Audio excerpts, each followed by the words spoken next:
Assalamualaikum warahmatullahi wabarakatuh.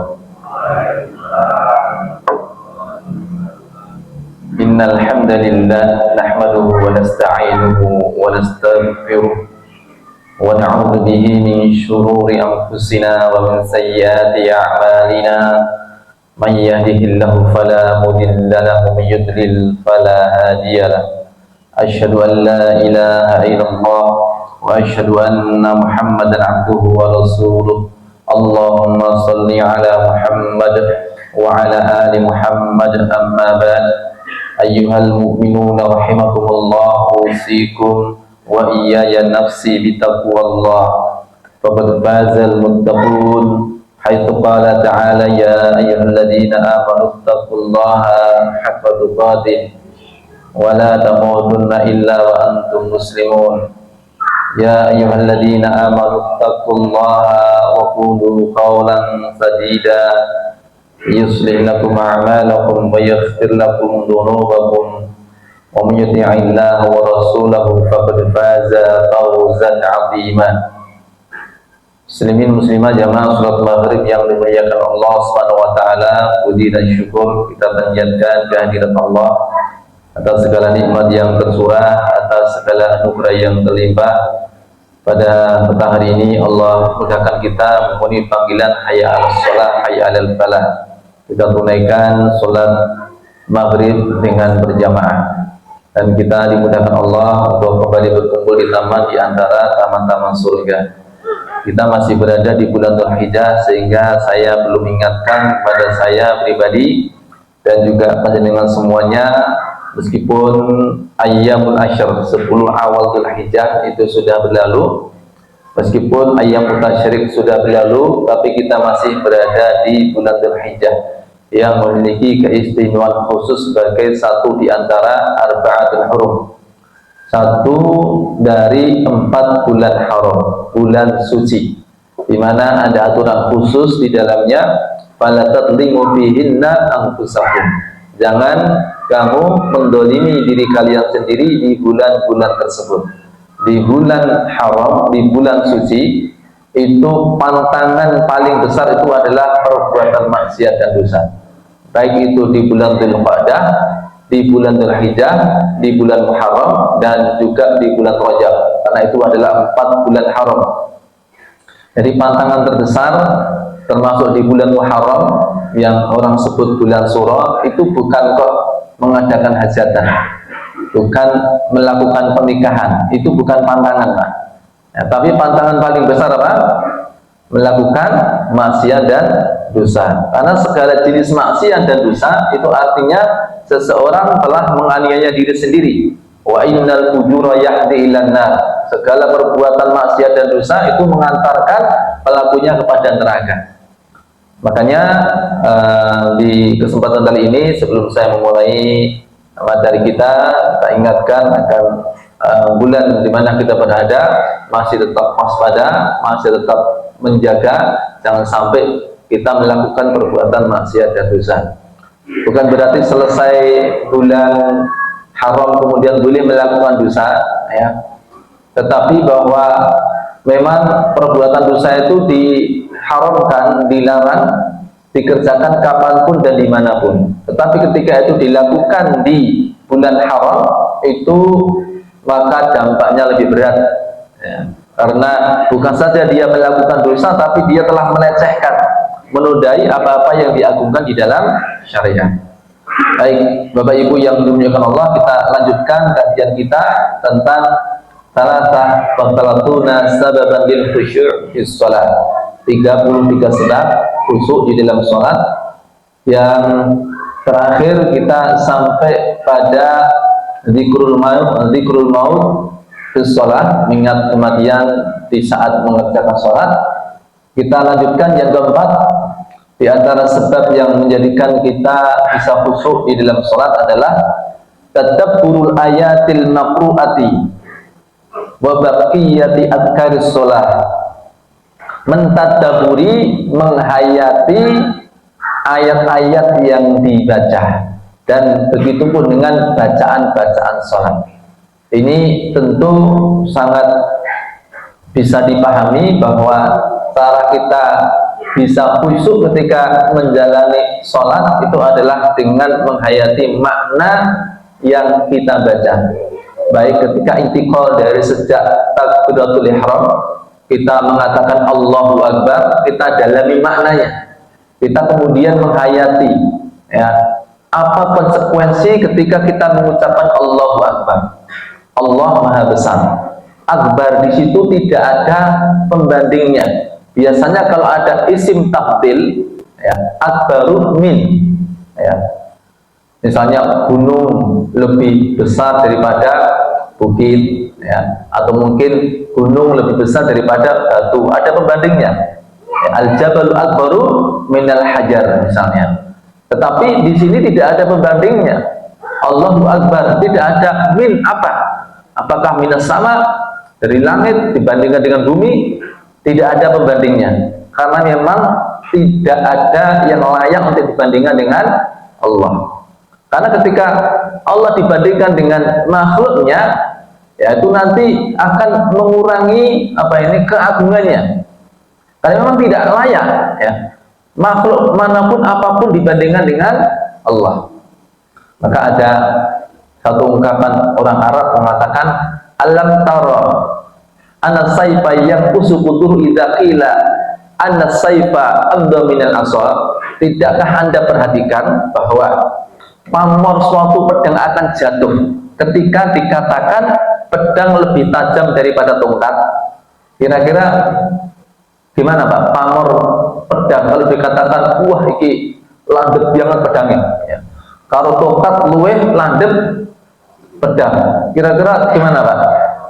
Menunjukkan kehebatannya atau malah menurunkan pamornya Pak? Ya, menurunkan wibawaannya. Iya memang benar pedang itu udah otomatis lebih tajam daripada tongkat, ya. Tapi karena ini bukan bandingannya, sehingga ketika disebutkan begitu malah kelihatan oh berarti ya landep sini mau dibandingin karo tongkat gitu loh, ya. Nah, ini makanya kalimat Allahu Akbar memang Allah tidak ada bandingannya. Allah Maha Besar. Sehingga hal-hal yang berhubungan dengan Allah itu mengandung konsekuensi yang paling besar juga. Ya. Makanya kalau kita sudah mengucapkan Allahu Akbar, konsekuensinya dunia ini kecil. Ya. Resiko-resiko yang berhubungan dengan dunia itu kecil. Ya. Perintah Allah itu besar. Sehingga apapun yang kalau itu bertentangan dengan perintah Allah itu sesuatu yang kecil. Nah, makanya kalau kita setiap apakah bacaan-bacaan di saat intiqal, ya, Allahu Akbar, ataupun bacaan sholat ketika rukuk, ketika sujud, begitupun juga bacaan ayat-ayat yang kita baca pada saat berdiri sholat, itu pada saat kita tadabburi makna-maknanya, itu akan menjadikan kita khusyuk ketika menjalankan sholat. Al-Qur'anu nuzila litadabbur. Al-Quran itu diturunkan untuk ditadabburi, untuk dihayati makna-maknanya. Ya. Ini beliau di dalam kitabnya ini dalam Syekh Shalih Al-Munajjid menekankan kepada tadabburul ayat al-maqru'ah. Ya. yakni mentadabburi ayat-ayat yang dibaca, sehingga keterangan beliau di awal ini difokuskan pada bacaan Al-Quran, meskipun maksudnya bahwa semua bacaan sholat itu harus kita tadabburi. Ya, ada buku yang sangat bagus ditulis oleh Ibnu Qayyim al-Jauziyah, judulnya Dzauqus Shalah. Dzauqus Shalah, bahwa sholat itu ada memang rasanya, bahwa sholat ada kelezatannya. Tapi orang yang bisa merasakan kelezatannya itu adalah orang yang memahami ya, makna dari gerakan dan ucapan-ucapan pada saat sholat. Ya. Nanti bisa di detailnya bisa dibaca. Tapi di kitab ini Salimul Najid menekankan kepada bacaan Quran dulu. Ya. Al-Quran nuzila litadabbur. Al-Quran itu diturunkan supaya dihayati makna-maknanya, supaya ditadabburi. Sebagaimana yang Allah firmankan, kitabun anzalnahu ilaika mubarakun liyadabbaru ayatihi wa liyatadhakkara ulul albab. Kitabun, sebuah kitab, anzalnahu yang kami turunkan ilaika kepadamu Muhammad, mubarakun, yang penuh berkah. Jadi kalau disebutkan sesuatu itu mubarak, ya, itu dilihat dari sisi kemanfaatannya. Ya, dan kita dapati fadilah Al-Quran, keutamaan Al-Quran itu meliputi seluruh sendi kehidupan di dunia dan di akhirat. Dan itu yang paling manfaat. Ya, maka Al-Quran betul-betul apa? Itu menjadi mukjizat. Al-Quran mubarak, ya, itu betul-betul penuh dengan keberkahan. Keberkahan Al-Quran, Bapak Ibu, baru membacanya saja setiap hurufnya mendapatkan pahala berapa? 10 kebaikan. Man qara'a harfan min kitabillah falahu hasanah wal hasanatu bi asyri amsalihha. La aqulu alif lam mim harfun walakin alifun harf wa lam harf wa mim harf. Siapa membaca satu huruf dari Al-Quran, maka baginya satu kebaikan yang dilipatkan 10 kali. Ya. Aku, kata Nabi, tidak mengatakan alif lam mim satu huruf, akan tetapi alif satu huruf, lam satu huruf, mim satu huruf. Alif lam mim dengan huruf 3 huruf dilipatkan 10 kali pahalanya. Berapa kebaikan? 30 kebaikan. Bismillahirrahmanirrahim dengan huruf oke, ora resiko nih. 19 ya. Di ping ke-10 150 kebaikan. Qul huwallahu ahad Allahu samad lam yalid wa lam yulad wa lam yakul lahu kufuwan ahad. Pinan huruf? Pinan? Swita punjul nih. Punjule pura-pura ya menghitung persis nih. Ning pokoknya swita punjul. Nah, dilipatkan 10 kali. Ya. Apalagi Al-Ikhlas adalah thuluthul Quran, nilainya seperti sepertiga Al-Quran. Ya, Bapak Ibu yang dimuliakan Allah SWT, ini di antara keberkahan Al-Quran. Dibaca itu mendapatkan pahala, didengarkan mendapatkan rahmat.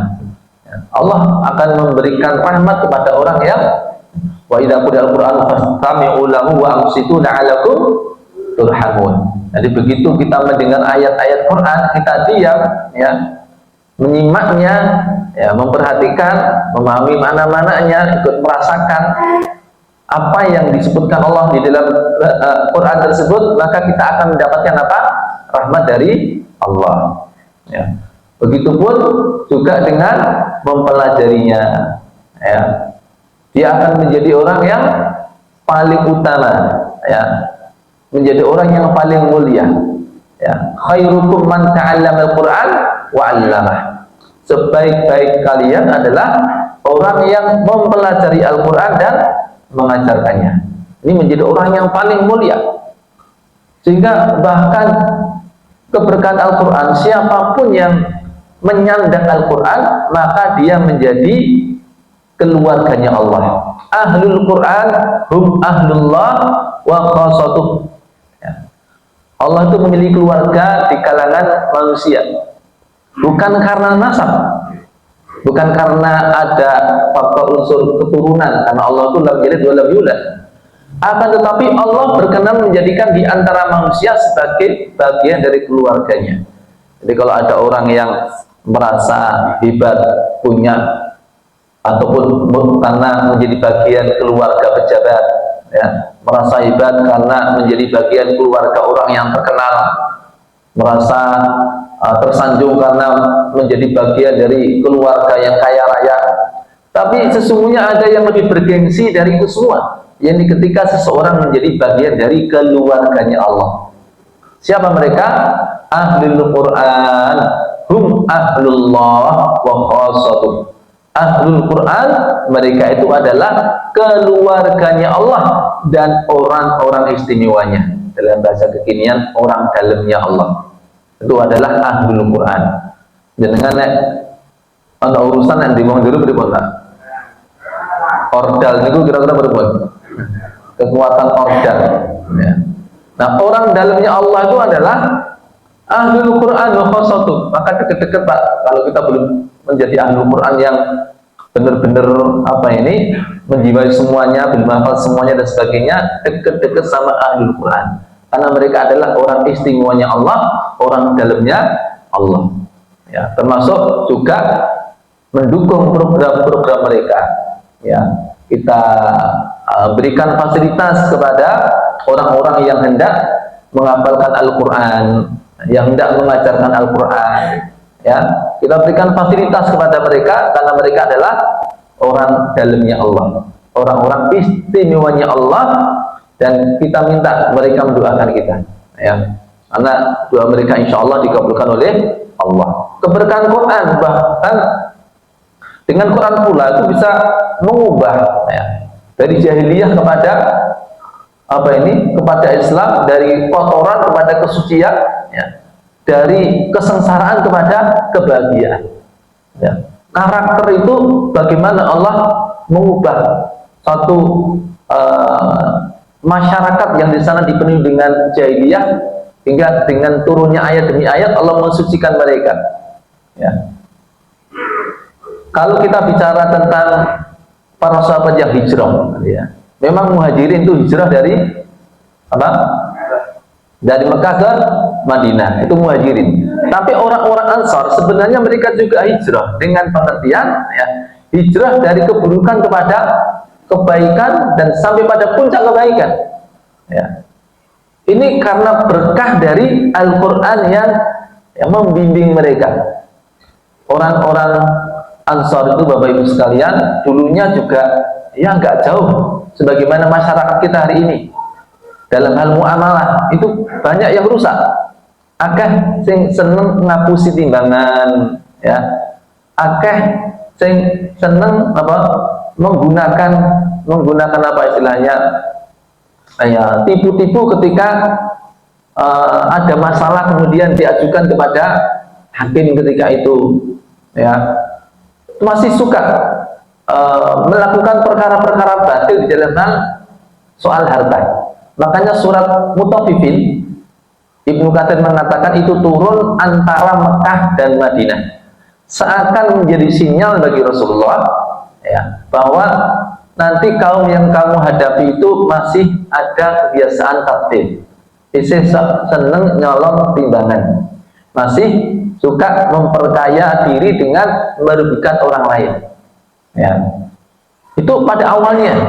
Tapi bagaimana ketika Nabi SAW itu hijrah ke Madinah, Allah perbaiki kehidupan mereka, Allah perbaiki muamalah mereka, Allah perbaiki ekonomi mereka, Allah perbaiki kedermawanan mereka. Turun ayat kepada mereka, ya ayyuhalladzina amanu la ta'kulu amwalakum bainakum bil batil. Hai orang-orang yang beriman, jangan kalian memakan harta sama kalian dengan cara yang batil. Langsung mereka tinggalkan itu Pak, seketika. Seketika mereka tinggalkan. Nabi juga menginspeksi pasar-pasar. Tidak boleh ada tipu-tipu di sana.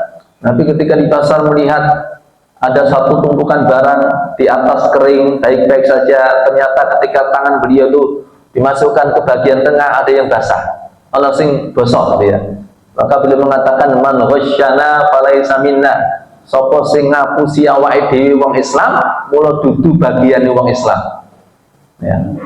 Bukan bagian dari kaum muslimin. Kemudian orang-orang Ansar langsung memperbaiki diri.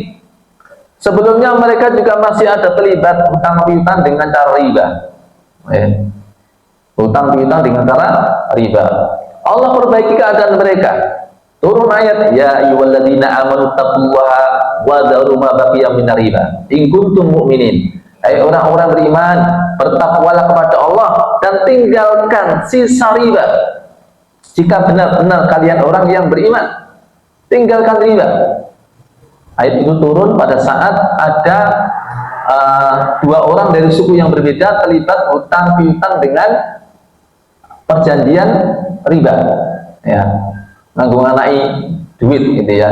Jadi hutangnya sekian, nanti harus mengembalikan lebihnya sekian, ya. Dalam bahasa sekarang bunga, gitu ya. Apa disebut bunga, Pak? Bentra kita LAI, ya, riba. Ini kamu hutang saya sekian, nanti ribanya sekian, itu kan riba ya. Mula bentra kita LAI dijenengin apa? Bunga, ya. Nah, begitu turun ayat ini, langsung mereka bertobat, menyelesaikan, kedua belah pihak menerima apa yang Allah tetapkan, ya.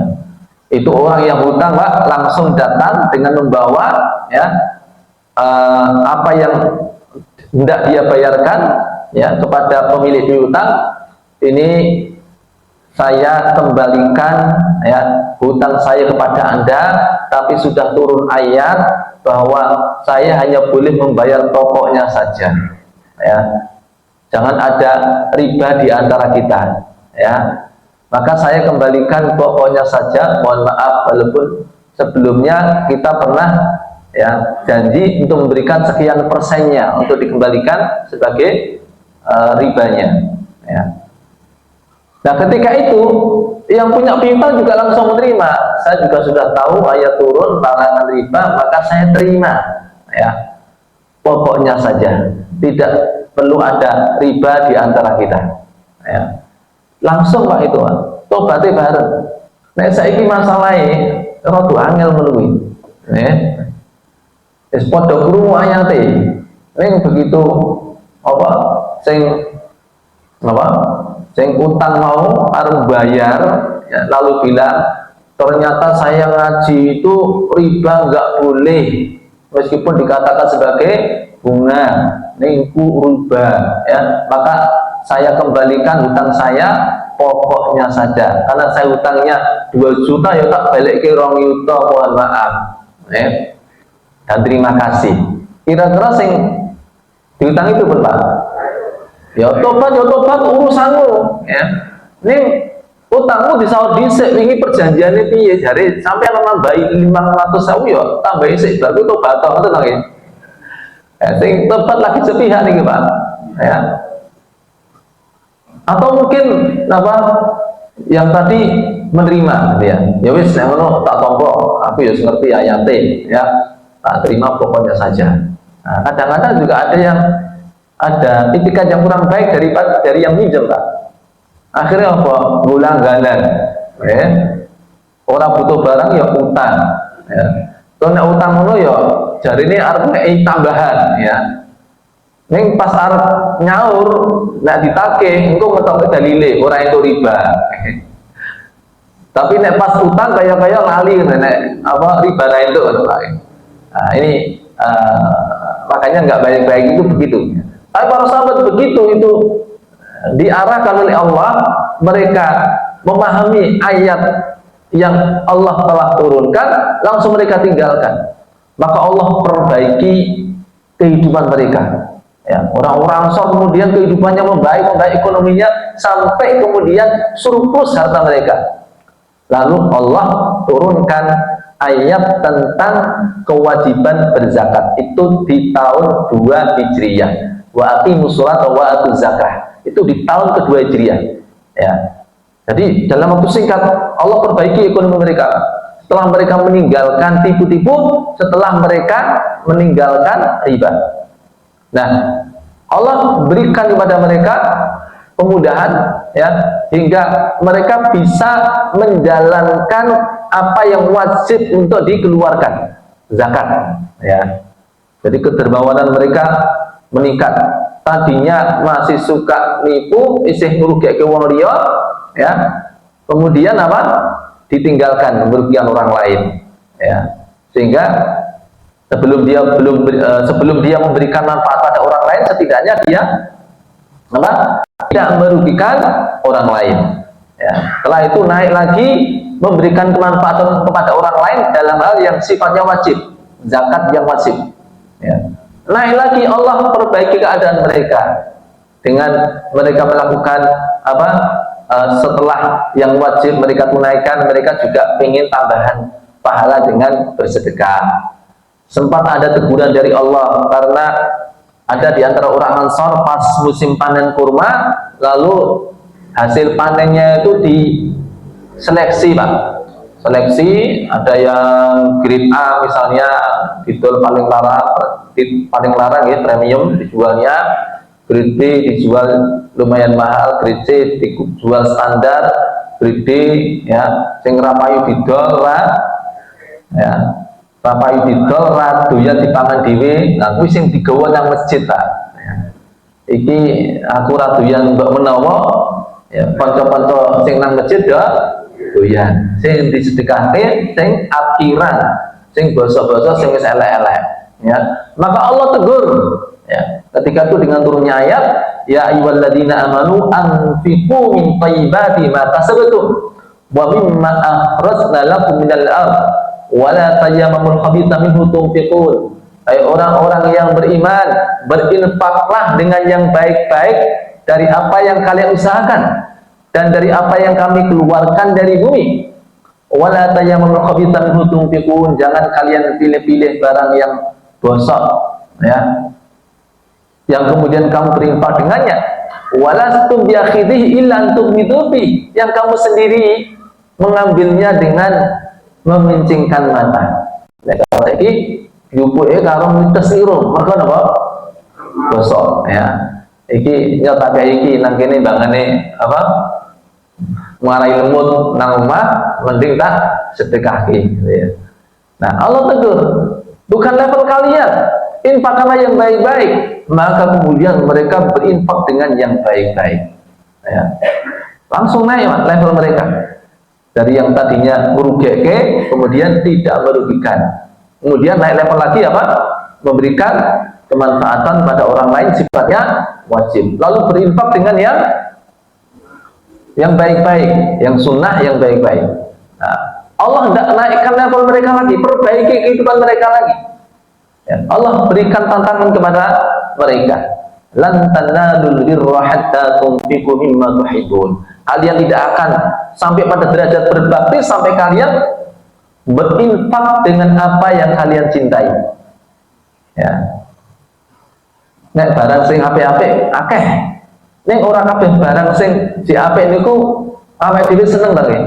Ana sing barang-barang apik tur awake dhewe tresno banget karo barang kuwi. Nah itu Allah kasih tantangan kepada mereka ya. Jadi tingkatan albir itu adalah ketika kalian menginfakkan apa yang kalian cintai. Maka orang-orang Ansor itu mencari apa yang mereka cintai. Termasuk ketika itu salah seorang sahabat namanya Abu Talhah, langsung dia berdiri dan mengatakan, ya Rasulullah, qad anzalallahu alaika lan tanalul birra hatta tunfiqu mimma tuhibbun. Rasulullah telah turun ayat pada Anda, lan tanalul birra hatta tunfiqu mimma tuhibbun. Sedangkan harta yang paling aku cintai adalah bayraha. Wa inna ahbamani birra inna sadaqatu lillahi ta'ala. Maka aku sedekahkan karena Allah Ta'ala. Langsung Pak. Padahal bayraha itu kebun milik Abu Talha yang terletak di bagian sananya masjid ya. Bagian mana Pak? Ngarep Buri. Buri. Sendali jenengan tengah ngarep masjid, bener nggih? Nek mriko Buri berarti imame ten Buri nggih. Imame ten Buri. Mereka ngarep Buri. Oh, berarti ngarep ya. Sandalin jenengan kan Buri masjid. Misalnya ono sandalmu tak deleke Buri masjid, kira-kira jenengan dileki kono napa Pak? Oh, Buri kok. Ya, Buri kok ngarep napa Buri. Jadi masjid tidak ada depan belakangnya ya, semua depan lah ya. Masjid semua depan ya. Samping ada, tapi semua depan. Saya pernah juga di apa ini janjian sama ada seorang syekh ya, guru tahfidz di Masjid Nabawi ya. Biasanya kalau saya umrah itu hampir selalu berjumpa dengan beliau minta jumpa, saya juga pengen ketemu. Satu kali saya janjian sama beliau ya. Beliau nanya, kamu di mana? Saya bilang ana amamal imam al masjid. Saya di depan pengimaman di belakang masjid. Iku yo bingung niku ya. Kayak nih maksudnya piye kenae nang ndi gitu ya. Ya. Udah lebih babil khamsah ama bab khamsah di pintu 5 baru jelas malah ya. Tapi kalau orang Arab buri itu bingung ya. Kalau kemudian masjid. Yang jelas sih kalau Arab berarti arah mana? Sebelah mananya masjid? Kulon. Ya. Jelas jenengan nah Madinah niku salat madhep pundi, Pak? Ya, kiblat itu resiko kan. Salat madhep kiblat ya. Kiblat itu di arah selatan. Jadi itu milik Abu Talhah di selatan masjid ya. Itu kemudian langsung disedekahkan. Ya. Tidak hanya itu, sampai Allah menaikkan lagi derajat orang-orang Ansar Madinah itu hingga meraih derajat a'lal maratib fil jud. Ya, tingkatan paling tinggi dalam hal kedermawanan. Yakni apa? Ihsan. Wa yu'thiruna ala anfusihim walau kana bihim khassasah. Mereka ihsan, mendahulukan saudaranya meskipun mereka dalam keadaan membutuhkan. Itu adalah sifat yang Allah sematkan kepada orang-orang Ansar di dalam surah Al-Hasyr. Hadirin yang dimuliakan Allah SWT, ini diantara keberkahan Al-Quran. Dan di segala lini kehidupan, apalagi kehidupan akhirat, jelas Al-Quran adalah penentunya. Ya. Tidak ada yang lebih manfaat daripada ya, ketika seseorang menjadi atau menyandang Al-Quran dalam mempelajari, kemudian mengamalkan isinya maupun juga mengajarkannya. Ya. Nah, itu makna dari kitabun anzalnahu ilaika mubarakun liyadabbaru ayati, agar mereka mentadaburi ayat-ayatnya.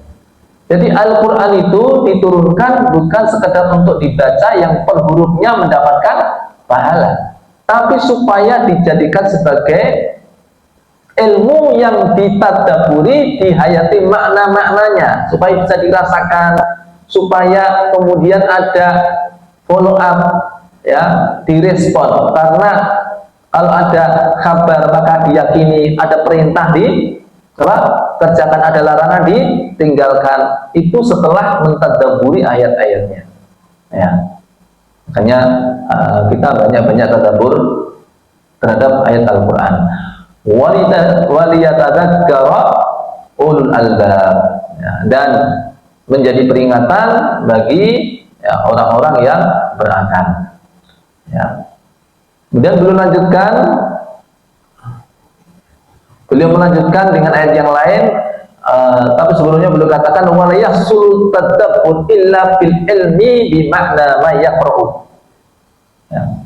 Dan tidak bisa seseorang melakukan tadabbur, menghayati makna-maknanya illa bil ilmi bi makna, kecuali dengan mengilmui, mengetahui maknanya, mayaqra'u, apa yang dia baca. Bagaimana mau menghayati ya, kalau tidak memahami makna yang terkandung di dalamnya ya. Fayastati'u tafakkur fayantajdahu wa ta'athur, sehingga ketika seseorang membacanya lalu dia mengerti makna-maknanya, maka akan tersentuh hatinya dan akan menimbulkan bekas ya, ada ta'athur ya. Kalau kita tidak memahami maknanya, jangan-jangan itu ya itu sudah baik juga, tetapi sebenarnya bukan itu tujuannya ya. Bukan sekedar karena kita mendengar suaranya yang indah kemudian hati berdebar-debar, tetapi ketika memahami makna-maknanya ya, memahami maknanya. Memang dengan suara yang merdu itu semakin menampakkan zayyinu al-Quran bi aswatikum, tampak kemudian lebih berwibawa itu Al-Quran ya, tampak kemudian lebih indah itu Al-Quran ya. Tapi yang paling penting adalah bahwa rasa yang kita dapatkan itu karena hasil penghayatan kita terhadap Al-Quran ya. Dan penghayatan itu didapat kalau kita mengerti maknanya ya. Kalau Allah Ta'ala sebagaimana yang Allah firmankan dalam firman-Nya, walladzina idza dzukiru bi ayati rabbihim lam yakhirru 'alaiha summa wa umyana. Dan orang-orang yang idza dzukiru, ketika diingatkan bi ayati rabbihim, dengan ayat-ayat Rabbnya, dengan Al-Quran, lam yakhiru alaiha, dia tidak menyikapinya sebagai summan wa umyana, ya, tidak menyikapinya sebagaimana orang yang tuli dan buta, ya, nggak mau tahu, ya. Jadi ketika diingatkan ayat itu, dia berusaha betul-betul ingin mencari tahu, ya, apa yang dia dengar ini, apa makna yang dia baca itu. Jangan bersikap sebagaimana orang yang tidak bisa mendengar, ya, tidak bisa membaca. Artinya ketika ayat dibaca itu supaya kita mentadabburi ayat-ayatnya. Dengan mengetahui maknanya, maka kita akan tersentuh hati kita dan akan menimbulkan bekas yang baik di hati kita. Ya, makanya kemudian di sini beliau menjelaskan tentang pentingnya kita memahami, ya, atau melihat arti dari ayat-ayat yang kita baca. Wa hadza yatabayyanu ahammiyatul i'tina' bit tafsir. Nah, hal ini menjelaskan tentang pentingnya memiliki perhatian terhadap tafsir Al-Quran. Artinya bahwa setidaknya kita itu beliau bicara ini seakan bicara kepada orang Arab, ya, sehingga dianggap mereka sudah tahu, ya, artinya, tetapi belum tahu tafsirannya, sehingga perlu membaca tafsirnya. Kalau kita satu langkah lagi, Pak, sebelum itu, ya. Jadi paling tidak, Bapak Ibu yang dimuliakan Allah, setelah kita di samping ada target membaca Al-Quran, menghatamkan Al-Quran dalam hidup kita, setidaknya panjenengan juga khatamkan, membaca terjemahnya, ya. Terjemah sih, Pak, ya. Sebelum ke tafsir, terjemah sih, ya. Ada yang pernah membaca terjemah Al-Quran dari surat Al-Fatihah sampai surat An-Nas? Ada, Pak? Belum. Ya, mungkin mergawis ngerti bahasa Arab, ya. Nah, ngerti bahasa Arab, jadi perlu baca terjemah ini. Bagi yang belum bisa bahasa Arab, ya, perlu untuk membaca terjemahnya, sehingga kita mengetahui apa makna globalnya, ya. Setelah itu kemudian, ya, secara bertahap kita membaca tafsirnya, ya, dimulai dari yang paling simpel, paling sederhana, ya. Qala Ibnu Jarir rahimahullah, beliau adalah penulis kitab tafsir yang pertama, ya, di abad ketiga Hijriah, Ibnu Jarir At-Tabari. Kisah beliau dalam belajar juga sangat menyentuh sekali, ya. Tapi beliau ini orang yang betul-betul mempraktekkan mencari ilmu itu minal mahdi ilal lahdi, sejak di buayan hingga ke liang lahat, ya. Beliau ini orang yang sampai menyuruh murid-muridnya, ngajak muridnya, ayo kita tulis tafsir Al-Quran, ya, 30.000 halaman. Maka mereka pada mengelak semua, entek umurku, ya, tulis 30.000 halaman, ya. Beliau mengatakan, qad matat al-umam, cita-cita udah punah, ya, sudah nanti semangat, ya. Beliau ini hasil karyanya kalau dikalkulasi, ya, antara umur beliau dengan hasil tulisan beliau, maka didapatkan rata-rata setiap hari beliau menulis 40 halaman. Sedina nulis 40 halaman. Itu kalau diasumsikan lahir cepat langsung nulis. Ini orang mungkin lahir cepat langsung nulis. Ya nulis kira-kira ya umur dewasa, gitu, ya. Itu satu hari 40 halaman. Dan dengan pinten halaman, Pak, nulis, Pak. Ya, padahal di sini harus nulis niku, Pak, ya. Napa? Penane kaya wulu niku nggih. Niku arep nulis dicelupke nang tinta. Ya. Setelah itu dituliskan. Dilongono entek tintane, ya, dicelupke mana? Ya. Nulis mana? Itu satu hari paling tidak 40 halaman. Ya. Dan beliau adalah karakter tafsirnya itu bil maktur. Semuanya adalah nukilan-nukilan. Bukan interpretasi beliau. Ya. Jadi misalkan ada ayat si fulan mengatakan begini, si fulan mengatakan begini, nukilan, makanya disebut dengan tafsir bil maqtur. Ya, itu yang beliau tulis. Nah, beliau hadirin yang dimuliakan Allah, menjelang wafatnya itu dijenguk oleh salah satu muridnya. Ya, pas muridnya ini menjenguknya, kemudian apa? Beliau sudah sakitnya udah parah lah, udah menjelang, ya, udah menjelang wafatnya. Ketika itu muridnya itu mendoakan beliau mendengarkan doa tadi, doanya itu bagus sekali, ya. Doanya bagus sekali. Maka dia katakan, tolong ambilkan saya pena dan kertas. Ala hadil halah ya Syekh, dalam keadaan seperti ini, Syekh. Iya, dalam keadaan seperti ini. Tidak pantas seorang muslim meremehkan ilmu walaupun dalam keadaan seperti ini. Saya ingin nyatet. Ya. Padahal sudah kondisi sudah parah gitu ya. Nah, ketika itu diambilkan pena sama kertas, beliau terbata-bata nulis, ya, pelan-pelan itu. Setelah selesai beliau nulis, kemudian yang apa? Doakan tadi, dia pamitan, belum sampai di pintu Pak, beliau sudah wafat. Jadi terakhir kali beliau wafat itu dalam rangka apa? Thalabul ilmi, ya. Utlubul ilma minal madinah lati, beliau praktekkan.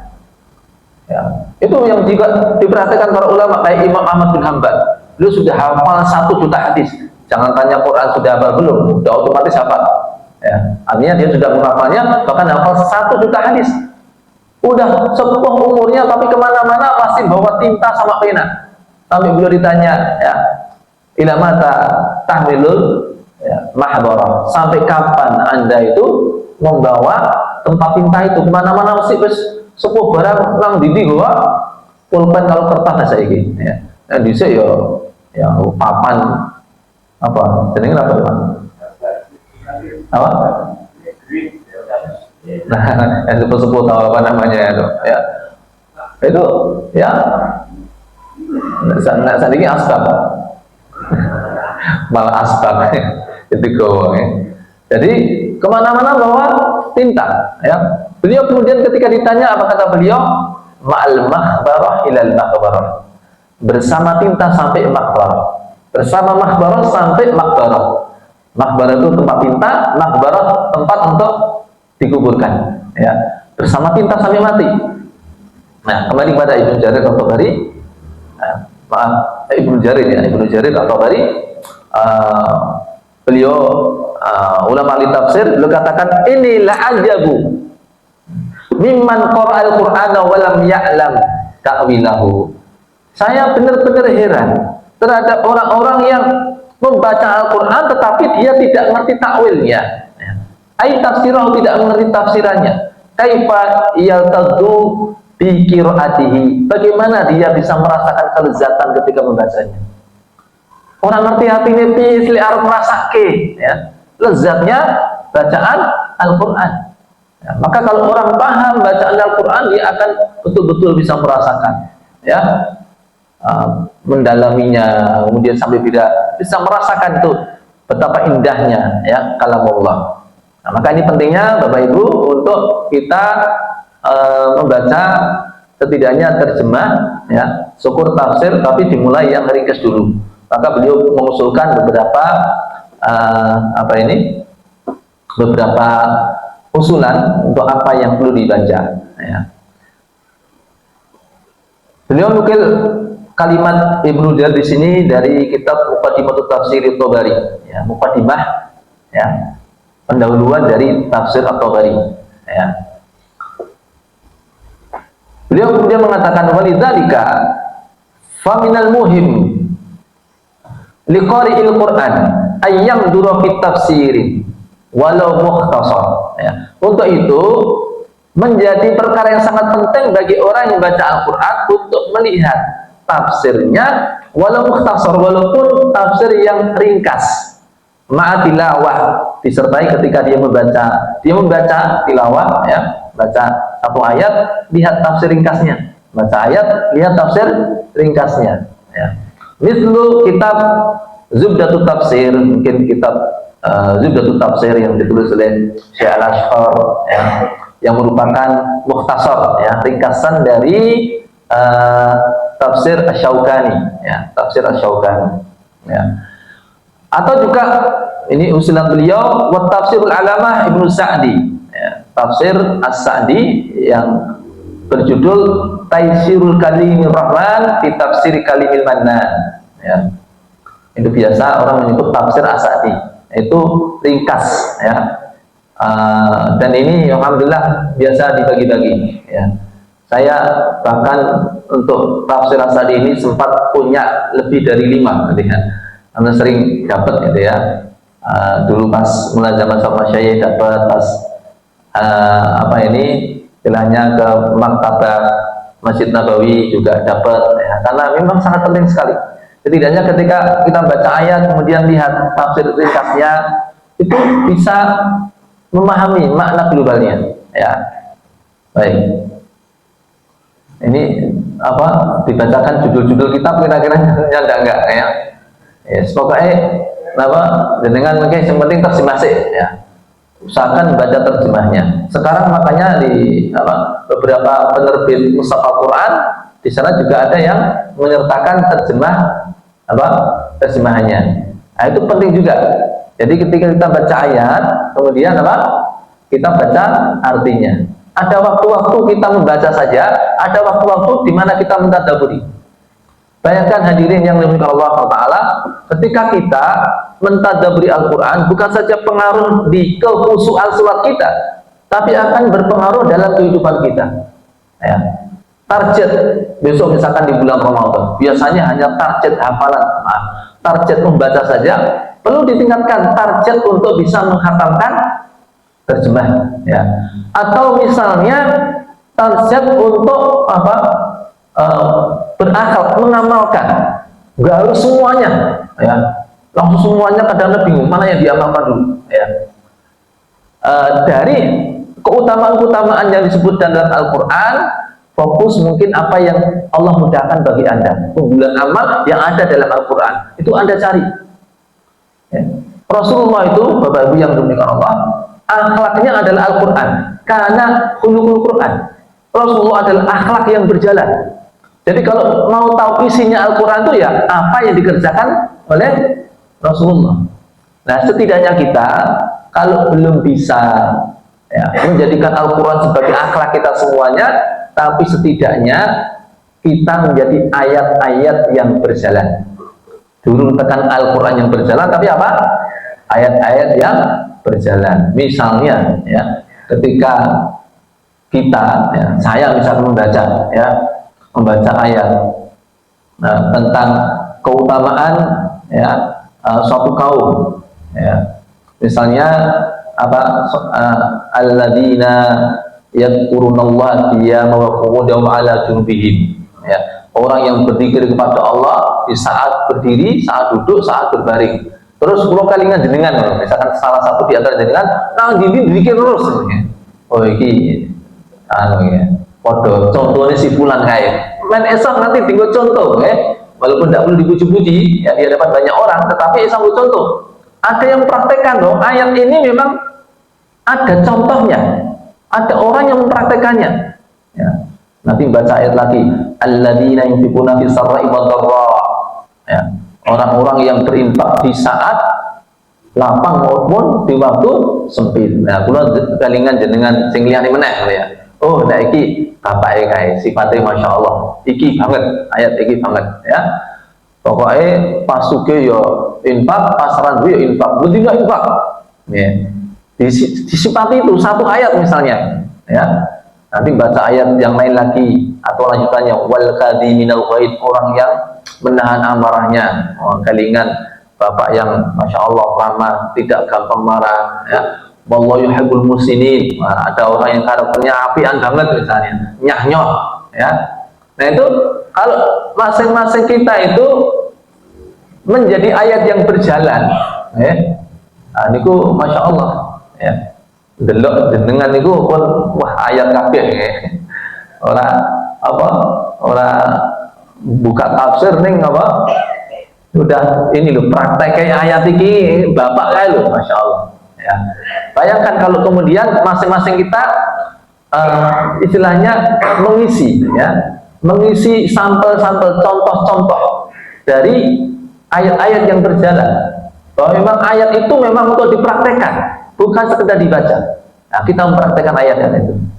Ya uang siji rasa praktek pakai ayat ya aja terus ngamalke ayat ya. Apa yang menjadi keutamaan amal suatu kaum ya, di dalam Al-Quran Allah puji mereka, nah, kita praktekkan ya. Nah, makanya kita perlu seperti yang dilakukan oleh seorang ulama ya, Hanafi bin Qais ya, beliau mencari karakter jati dirinya di dalam Al-Quran ya. Apakah dalam hal sholat malam dimudahkan oleh Allah, apakah dalam hal sedekahnya, atau dalam zikirnya, atau dalam akhlaknya, apa-apa yang disebut dalam Al-Quran itu dia cari. Ini sudah menjadi karakter diri saya atau belum ya. Nah, karena sejatinya ya, manusia itu karakternya semua sudah disebutkan di dalam Al-Quran.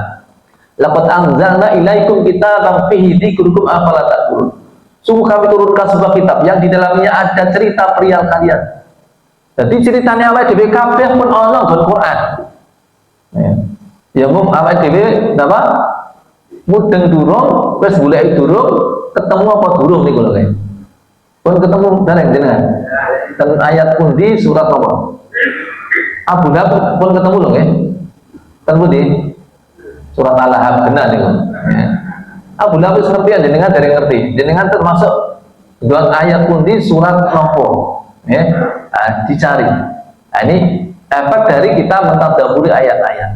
Ya, Bapak Ibu yang dimuliakan Allah, ini dulu yang bisa saya sampaikan. Mudah-mudahan bermanfaat. Akhirul kalam. Assalamualaikum warahmatullahi wabarakatuh.